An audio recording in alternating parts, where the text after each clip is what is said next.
স্বরাষ্ট্রমন্ত্রী বললেন এই গণভোট সেই গণভোট না, ভিডিওটা আগে দেখুন। এই গণভোট সেই গণভোট না। জাতীয় ঐকমত্য কমিশনে এই গণভোটের প্রস্তাব করেছিলাম, আমিই করেছিলাম। গণভোট অধ্যাদেশ, এই অধ্যাদেশ অনুসারে আরপিও অনুযায়ী নির্বাচন কমিশন গণভোট অনুষ্ঠান করেছে একই ডেটে, আলাদা ব্যালট। সংবিধানের 142 অনুচ্ছেদ অনুসারে সাংবিধানিক যে গণভোট, এই গণভোট সেই গণভোট না। 142 অনুচ্ছেদ অনুসারে যে গণভোট সেটা হচ্ছে সংবিধানের প্রস্তাবনা, আর্টিকেল 8, 48, 56, 142 প্রস্তাবনা। এই সমস্ত বিষয় আর্টিকেলগুলোতে যদি কোনো সংশোধনী আসে তাহলে রাষ্ট্রপতি এটা অনুমোদন করার আগে গণভোট দিতে হবে, সেই গণভোট। আমরা জাতীয় ঐকমত্য কমিশনে এই গণভোটের প্রস্তাব করেছিলাম, আমিই করেছিলাম। তখন আমরা বলেছিলাম জুলাই জাতীয় সনদ স্বাক্ষরিত হবে। সবাই যখন চাচ্ছে এর আইনগত ভিত্তি কি, আইনগত ভিত্তির জন্য আমরা আর কোনো উপায় দেখিনি।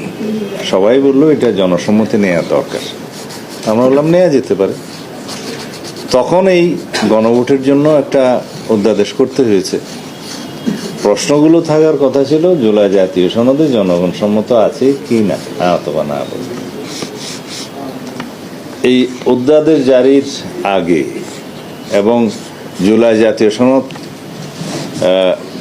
জাতীয় সকল রাজনৈতিক দলের রাজনৈতিক সমঝোতার দলিল হিসেবে ঐতিহাসিকভাবে স্বাক্ষরিত হওয়ার পরে ইন বিটুইন দিস টাইম একটা রাষ্ট্রপতিকে দিয়ে আদেশ জারি করিয়ে দেওয়া হলো, যে আদেশ জারির ক্ষমতা রাষ্ট্রপতির সাংবিধানিকভাবে ছিল না, নাই। জুলাই জাতীয় সনদেও সে আদেশ, জুলাই জাতীয় সনদেও সে ধরনের অথরিটি দেয়নি, নাই।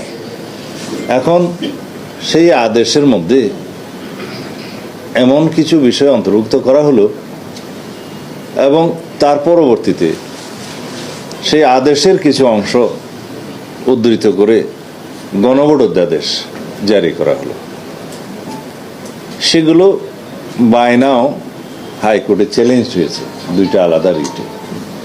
এই যে রাষ্ট্রপতি আদেশ তো জারি করতে পারেন না, সেটা একটা রিট, এবং গণভোট অধ্যাদেশের সার্টেন প্রভিশন মানে সেকশন এবং আদেশের টোটাল, সেটা চ্যালেঞ্জ হয়েছে কনস্টিটিউশনাল কিনা। আপনাদের কাছে বলি, অধ্যাদেশের মাধ্যমেও আর্টিকেল 93 অনুসারে